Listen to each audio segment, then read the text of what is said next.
নমস্কার, টিভি9 বাংলায় আপনাদের স্বাগত। আজকে কথাবার্তায় আমার সঙ্গে রয়েছেন प्रवीण कांग्रेसी नेता श्री मणिशंकर राय। आपको बहुत बहुत स्वागत है हमारा इस एपिसोड में कथावार्ता का। शुक्रिया। मैं आपका हिस्ट्री देख रहा था। आप शुरू किया था कैम्ब्रिज से, जहाँ पर आपके साथ मार्क्सिस्ट सोसाइटी का भी कनेक्शन था। हाँ, वैसे तो मैं जब स्कूल में पढ़ता था तो बहुत ही अमीर लड़कों के साथ मेरी पढ़ाई हुई और मैंने देखा कि अमीर तो हैं लेकिन फजूल हैं। तो मेरे समझ में नहीं आया कि इनको और इनके परिवार को क्यों इतना दौलत दिया जा रहा है, क्यों समानता नहीं है हमारे समाज में। तो जब मेरे आखिरी साल स्कूल में बिताने के बाद मैं गया सेंट स्टीवेंस कॉलेज दिल्ली, तो वहाँ एक दो बंगाली दोस्त मिल गए, एक शेखर दासगुप्ता और एक मजुमदार जिसको हम मजी कहते थे। तो इन दोनों ने मुझको पक्का कम्युनिस्ट बनाया और वो मुझको चाइनीज़ इकोनॉमिक रिव्यू पढ़ाते थे, जिसमें कि बताया जाता था कि एग्रीकल्चरल प्रोडक्शन चीन में इतना बढ़ गया है और भारत में कुछ भी नहीं है। जबकि बाद में निकला हकीकत कि वहाँ तो टोटल फैमिन चल रहा था और शायद कोई 2 करोड़ लोग मर गए वहाँ इसमें भूख के कारण। तो खैर सीखा तो था, फिर मार्क्स और उनके कमेंट्रीज पढ़ने को मिला। और जब तक कि मैं कैम्ब्रिज पहुंचा, एक मेरा मकसद जो था वो ये था कि जो सवाल मेरे मन में घूम रहे थे और जिनका जवाब मुझको दिल्ली विश्वविद्यालय में नहीं मिला, उसके जवाब हम खोज निकालें। लेकिन पहुंचने पर मुझको एक बहुत ही राइट विंग एक इकोनॉमिस्ट के हवाला किया गया। तो मैंने उनसे पूछा कि मैं क्या स्पेशल ट्यूशन्स ले सकता हूं मॉरिस डॉब्स से, जो उस ज़माने के सबसे जाने माने कम्युनिस्ट इकोनॉमिस्ट थे और अमर्त्य सेन के बहुत ही क्या कहते हैं गुरु से थे। अच्छा। उन्होंने अभी भी अपने आत्मकथा में उनकी प्रशंसा की है कि उन्हीं से उन्होंने ज़्यादा अपना इकोनॉमिक्स सीखा। लेकिन जो मेरे मन में सवाल थे उनके जवाब या तो ये नहीं दे पाए या उलट पुलट तरीके से उन्होंने मुझको बताया। तो मैं बहुत ही निराश हो गया कि ये क्या सही तरीके से नहीं बता रहे हैं। मैं निराश होकर उसको मैं छोड़ चुका था। लेकिन हमारे इंटेलिजेंस वाले जो हैं यहाँ, पता नहीं क्यों नाम उनको इंटेलिजेंस देते हैं, जबकि वही एक क्वालिटी है जो उनके मन में नहीं होता। उन्होंने किसी अखबार में पकड़ लिया कि मैं कम्युनिस्ट हूँ और तब जब फॉरेन सर्विस का इम्तिहान मैंने कैम्ब्रिज में होते हुए किया और बहुत ही अच्छे दर्जे पर, मैं 7वें था देश भर में, पास हो चुका और मेरा हक बना कि मैं फॉरेन सर्विस में जा सकता हूँ।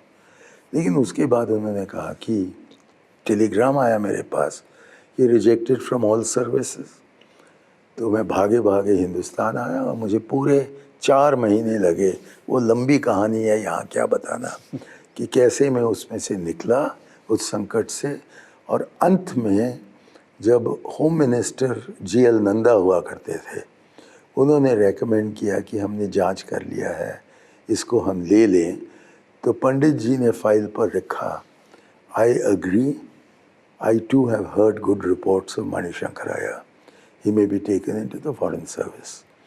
अब मैं इकलौता हूँ जहाँ तक कि मैं जानता हूँ जो कि पंडित जी के आशीर्वाद से फॉरेन सर्विस में दखल हुआ। अच्छा। और मैंने सुना कि कैम्ब्रिज में आपका जूनियर थे राजीव गांधी। मुझसे जूनियर थे।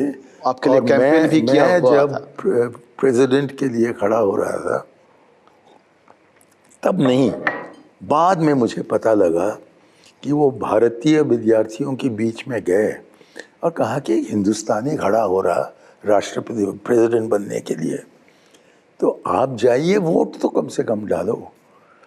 तो उन्होंने अपनी ज़िंदगी मेरे लिए प्रचार करने में शुरू किया, तो मैं अपनी ज़िंदगी उनके प्रचार में ख़त्म कर रहा हूँ।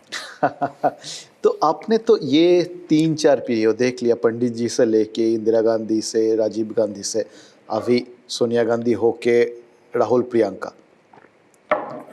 तो आपको क्या लगता है कि कांग्रेस सिर्फ ये गांधियों के साथ ही चल सकता है?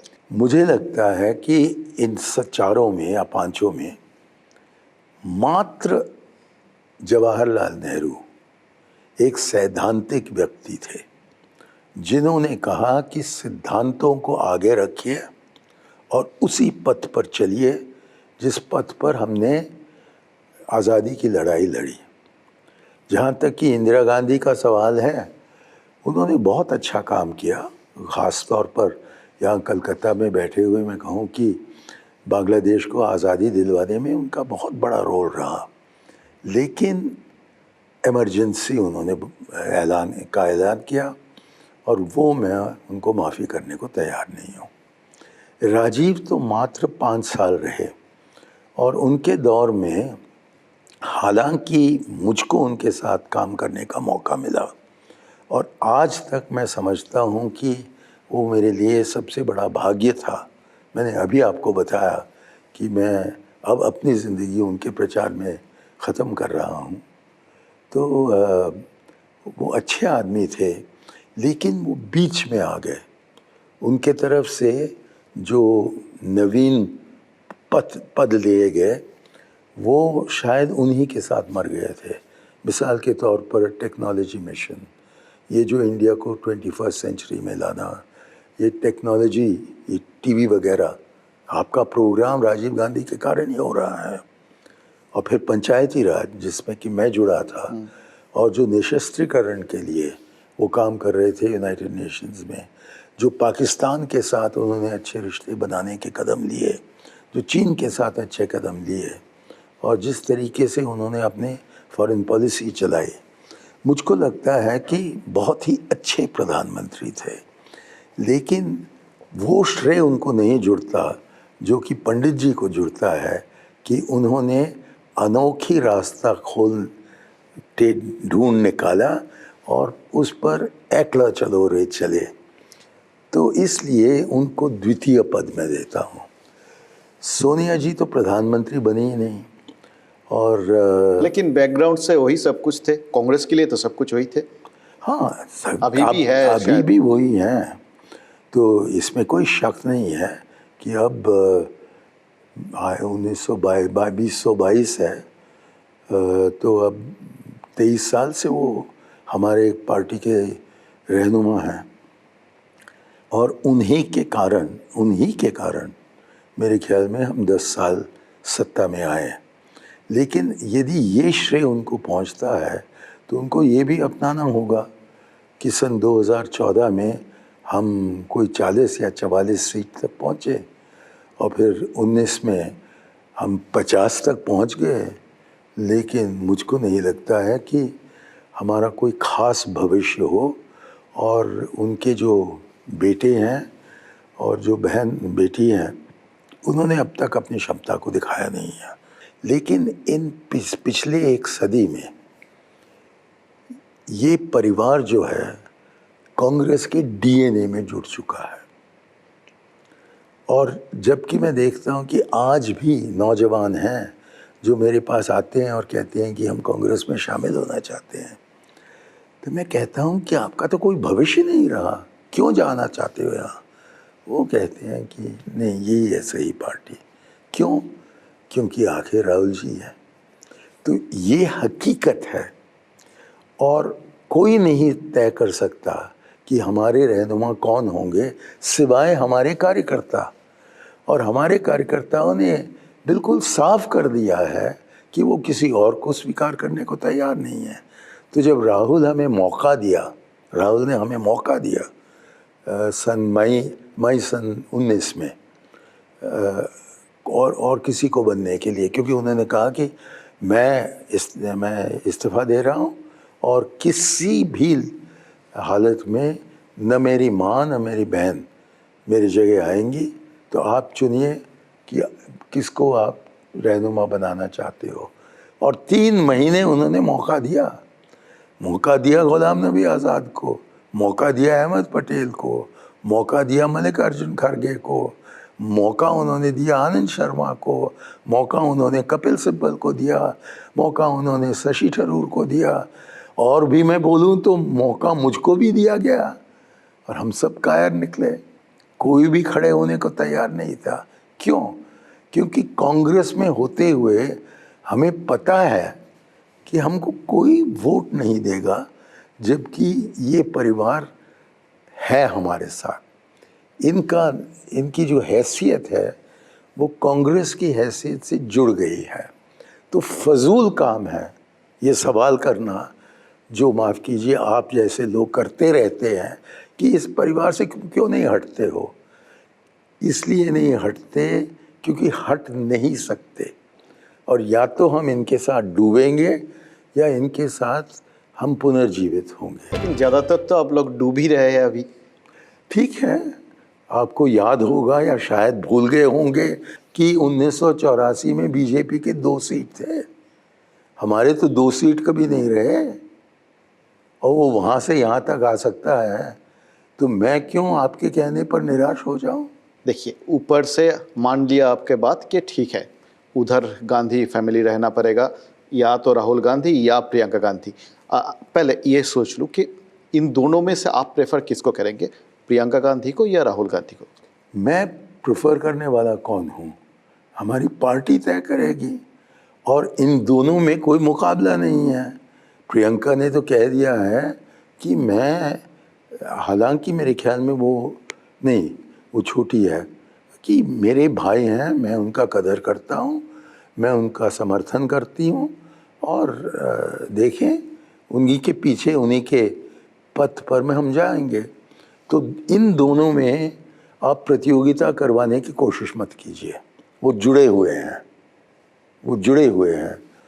तो एक तरफ कांग्रेस के कार्यकर्ता कहते हैं कि यही परिवार हमें चाहिए, और जो मौजूदा परिवार है वो कहते हैं कि नहीं नहीं, आप लोग तय कीजिए कि हमें आना है या नहीं। अब बीजेपी को देखिए, जिसकी प्रशंसा आप लोग इतना करते हैं, वो कितने दिन तक, तकरीबन 70 साल तक इंतज़ार में रहे, जबकि कोई उम्मीद नहीं था, और फिर अचानक उनको मौका मिला और वो बन गए। तो हमें भी देखना चाहिए कि हमारा कोई हक नहीं बनता है सत्ता में आने के। ज़माने में लोग हमें चाहते थे, अब वो नहीं चाहते हैं। अब इस सिलसिले में क्या करना चाहिए, ये मेरे जैसे लोगों से पूछकर कुछ फ़ायदा नहीं है, क्योंकि हमें बिल्कुल एक तरफ किया गया है। इस परिवार के साथ मैं बहुत जुड़ा हुआ था ज़माने में, लेकिन पिछले 5 साल से वो मुझसे जुदा हो गए हैं। ये नहीं कि मैं जुदा हो गया, वो जुदा हो गए हैं। तो आप मुझे कांग्रेस से निकाल सकते हो, लेकिन कांग्रेस को मुझसे नहीं निकाल सकते। तो मैं तो कांग्रेस में रहूँगा, और मैं यही कहते जाऊँगा कि सबसे महान कांग्रेसिया आज़ादी के बाद जवाहरलाल नेहरू थे। लेकिन देखिए, इतने सारे इश्यूज़ है, कांग्रेस तो कुछ मूवमेंट करने का तैयारी नहीं है। जो स्टेट्स पे है, आप ही वहाँ से भी इतना गड़बड़ी चल रहा है।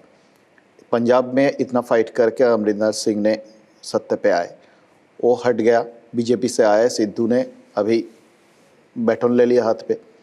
अभी देखिए राजस्थान में भी सचिन पायलट काली मीट करके आए हैं। तो जहाँ पर है वहीं पर भी इतना गड़बड़ी है, पकड़ आहिस्ता आहिस्ता खुल रहा है। तो आप कैसे सोचें कि बाहर जाके दूसरी जगह पे आप अपना पकड़ कस के रख सकते हैं?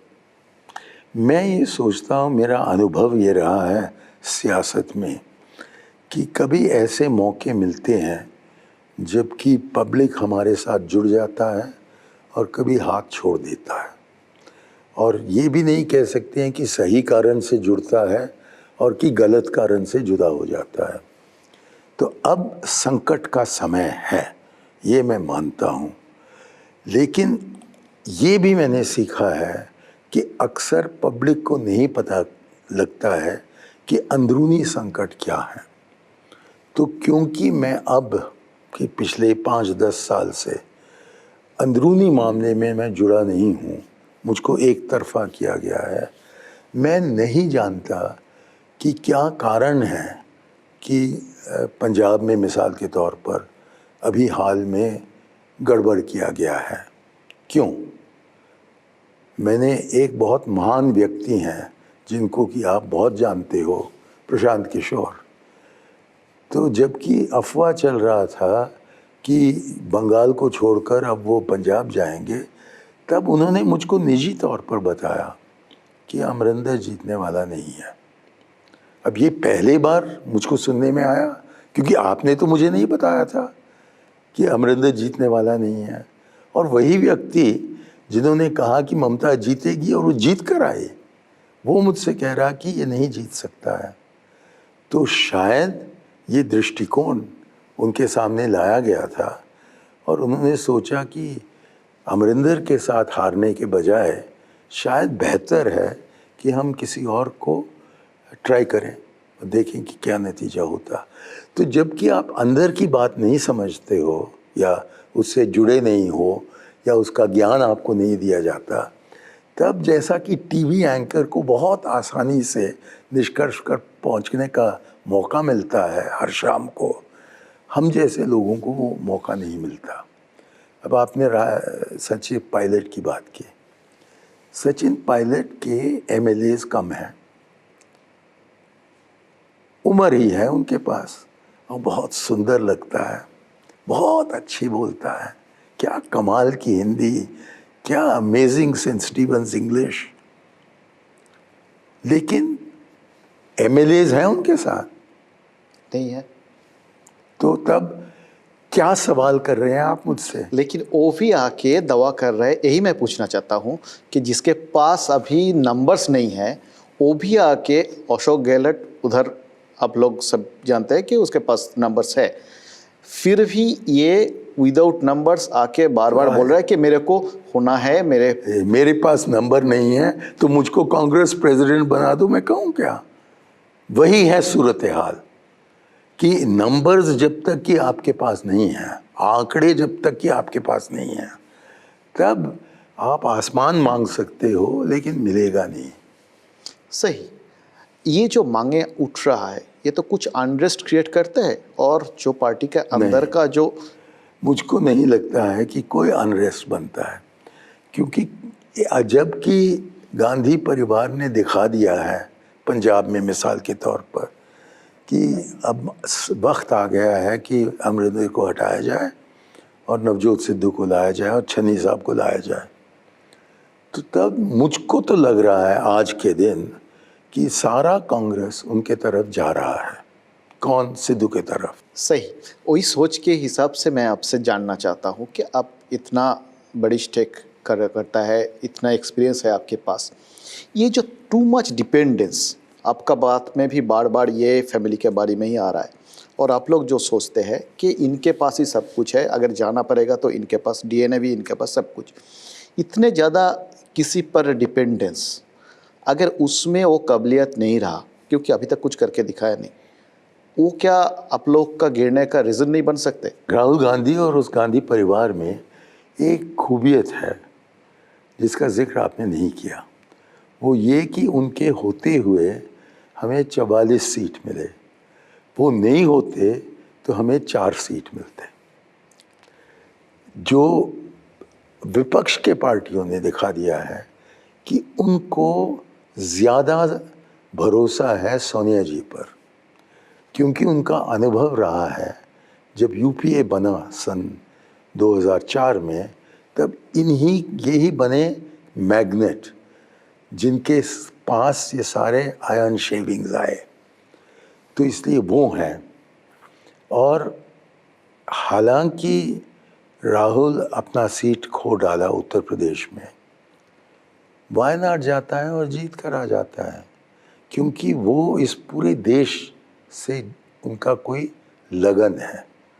अब आप बाकी लोगों को देखिए, वो अपने ही सीट भी खो डाले हैं और अपने ही राज्य तक वो सीमित है, और वहाँ भी वो दिक्कतें में हैं।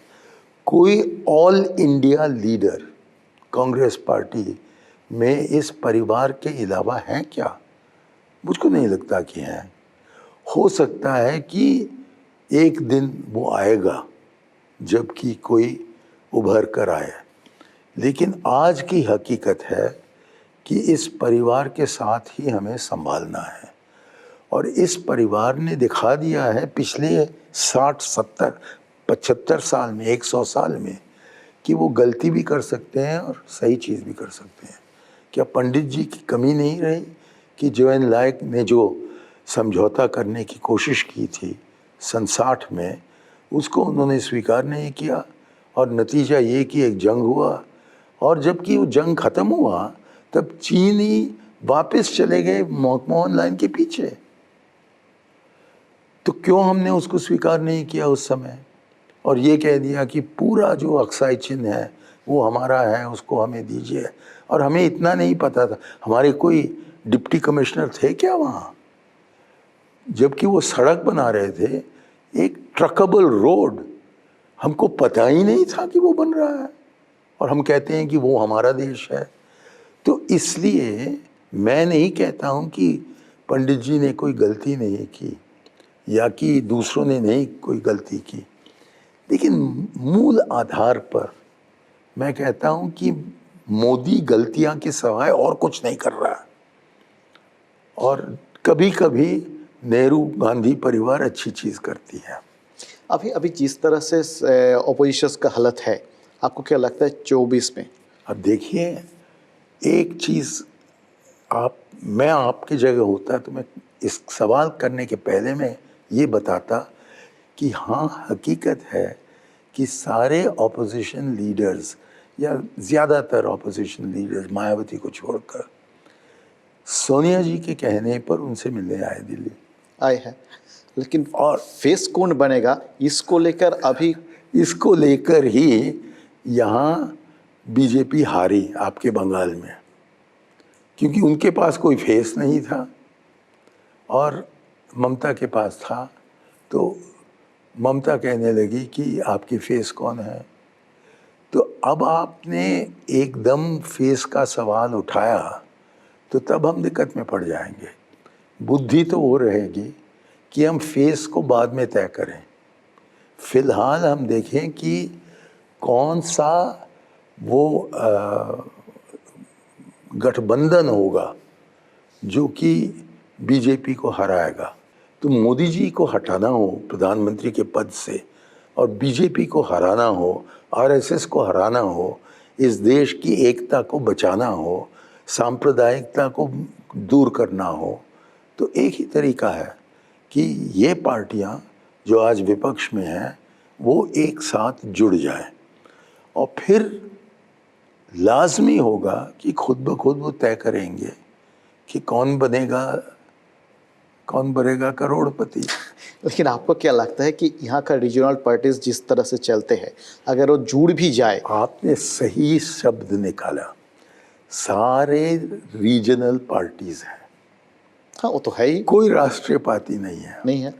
अब कांग्रेस भी वही बन चुका है। ये देखिए तमिलनाडु में आप द्राविड़ पार्टी के नहीं हो तो जीतने का कोई संभावना नहीं है, लेकिन उनका एक सीट नहीं है आंध्र प्रदेश में। अब इन्होंने दिखा दिया है वाईएसआर के बेटे ने जगनमोहन कि आंध्रा में वो ही जीत सकते हैं, लेकिन उनकी एक सीट है क्या उड़ीसा में? नवीन पटनायक अब 20 साल से मेरे ख्याल चीफ मिनिस्टर रहे हैं, उनका एक सीट है क्या बंगाल में? बंगाल में ममता ने अपनी नेतृत्व दिखा दिया है, उनका एक सीट है बिहार में, नीतीश का एक सीट है उत्तर प्रदेश में।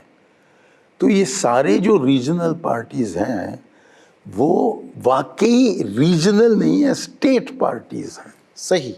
और जब तक कि हम खाम इन स्टेट पार्टियों से प्रतियोगिता न करें तो वो जीते या हम जीते क्या फ़र्क पड़ता है?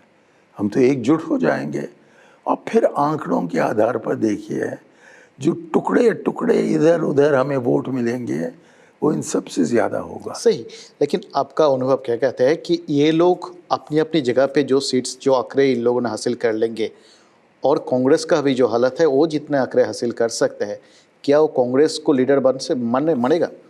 नहीं मानेंगे तो हम प्रेस नहीं करेंगे। क्यों प्रेस करें? हमें बनना है प्रधानमंत्री इसीलिए हम चुनाव लड़े, ये बिल्कुल गलत बात है। मैंने आपसे कहा कि मूल कारण है ये मोदी ने बिल्कुल बर्बादी कर दी है इस देश का, तो हमें देश की एकता को बचाना है।